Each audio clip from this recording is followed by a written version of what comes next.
आकाशवाणी मध्य प्रदेश से प्रस्तुत हैं प्रादेशिक समाचार।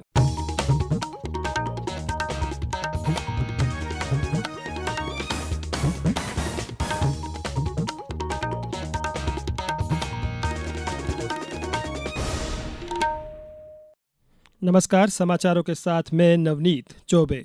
केंद्रीय संचार एवं पूर्वोत्तर क्षेत्र विकास मंत्री ज्योतिरादित्य सिंधिया और मुख्यमंत्री डॉक्टर मोहन यादव आज शिवपुरी में अदानी समूह के लगभग 2,500 करोड़ रुपए की लागत वाले अत्याधुनिक डिफेंस मैन्युफैक्चरिंग प्लांट का शिलान्यास करेंगे। यह परियोजना औद्योगिक विकास के विजन को नई गति प्रदान करेगी। परियोजना के माध्यम से क्षेत्र के छोटे एवं मध्यम उद्योगों को रक्षा उत्पादन की सप्लाई चेन से जुड़ने का अवसर मिलेगा। डिफेंस रक्षा क्षेत्र का संयंत्र, प्रोपेलेंट गैस और अनेक उपकरणों का 3,000 करोड़ का भूमि पूजन किया जा रहा है। ये एक अपने आप में एक इतिहास रचा जा रहा है, क्योंकि उत्तर प्रदेश की डिफेंस कॉरिडोर के साथ शिवपुरी को जोड़ा जा रहा है। इस रक्षा के संयंत्र से हमारे देश के रक्षा करने वाले वीर जवानों को नई टेक्नोलॉजी के अस्त्र शस्त्र भी मिलेंगे। अब से कुछ देर में शिवपुरी के स्थानीय पोलो ग्राउंड में आयोजित शिलान्यास कार्यक्रम में केंद्रीय मंत्री ज्योतिरादित्य सिंधिया और मुख्यमंत्री डॉक्टर मोहन यादव जिले के 211 करोड़ से अधिक के विकास कार्यों का लोकार्पण और भूमि पूजन करेंगे। प्रधानमंत्री नरेंद्र मोदी की कल से शुरू होने वाली इंडोनेशिया यात्रा दोनों देशों के बीच मौजूदा संबंधों को मजबूती प्रदान करेगी और सहयोग के नए क्षेत्रों के द्वार खोलेगी। आज जकार्ता में आकाशवाणी को दिए एक साक्षात्कार में इंडोनेशिया में भारतीय राजदूत संदीप चक्रवर्ती ने कहा कि 6 से 8 जुलाई तक प्रधानमंत्री नरेंद्र मोदी की इंडोनेशिया यात्रा के दौरान भारत और इंडोनेशिया के बीच सहयोग के कई नए क्षेत्र खुलेंगे और इन दोनों देशों के बीच संबंधों में मजबूती और आर्थिक जुड़ाव में वृद्धि स्पष्ट रूप से दिखाई देगी।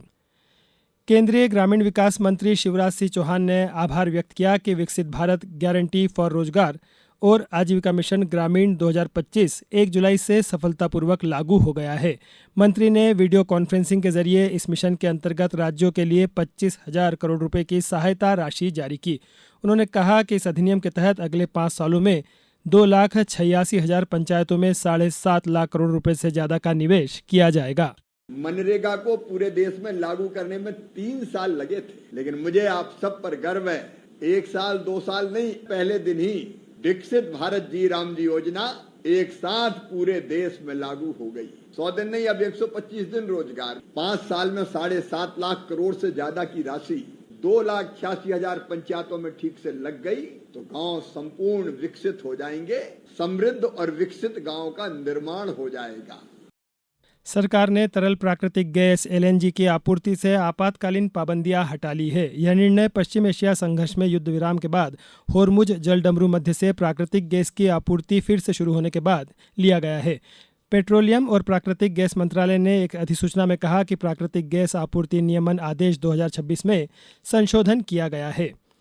राष्ट्रपति द्रौपदी मुर्मू, उपराष्ट्रपति सीपी राधाकृष्णन और प्रधानमंत्री नरेंद्र मोदी ने आज सुप्रसिद्ध पंडवानी गायिका तीजनबाई के निधन पर दुख व्यक्त किया है। राष्ट्रपति मुर्मू ने एक सोशल मीडिया पोस्ट में कहा कि तीजनबाई ने महाभारत की कहानियों को अपनी सशक्त आवाज, रूपदार व्यक्तित्व तथा अद्भुत शैली की प्रस्तुति के साथ मंच पर जीवंत बनाया और उन्होंने छत्तीसगढ़ की समृद्ध पंडवानी परंपरा को भारत तथा विदेश में प्रतिष्ठा दिलाई। वहीं प्रधानमंत्री नरेंद्र मोदी ने कहा कि अपने शानदार प्रदर्शनों के जरिए तीजनबाई ने छत्तीसगढ़ की लोक कला शैली के लिए वैश्विक पहचान अर्जित की। प्रदेश के मुख्यमंत्री डॉक्टर मोहन यादव ने भी उन्हें विनम्र श्रद्धांजलि अर्पित की। अब बात मौसम की। प्रदेश में मानसून पूरी तरह सक्रिय हो गया है। मौसम विभाग ने आज प्रदेश के कई हिस्सों में भारी से अति भारी बारिश की चेतावनी जारी की है। भोपाल, इंदौर, उज्जैन और नर्मदापुरम संभाग में वर्षा का सबसे अधिक असर रहने का अनुमान है। मौसम विभाग के अनुसार 9 जिलों में अति भारी बारिश को लेकर ऑरेंज अलर्ट जारी किया गया है। वहीं उज्जैन, इंदौर सहित 20 जिलों में भारी बारिश की संभावना व्यक्त की गई है।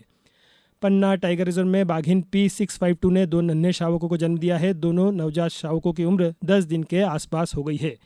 इस बुलेटिन में इतना ही। अगला बुलेटिन सुनिए शाम 7:10 पर। नमस्कार।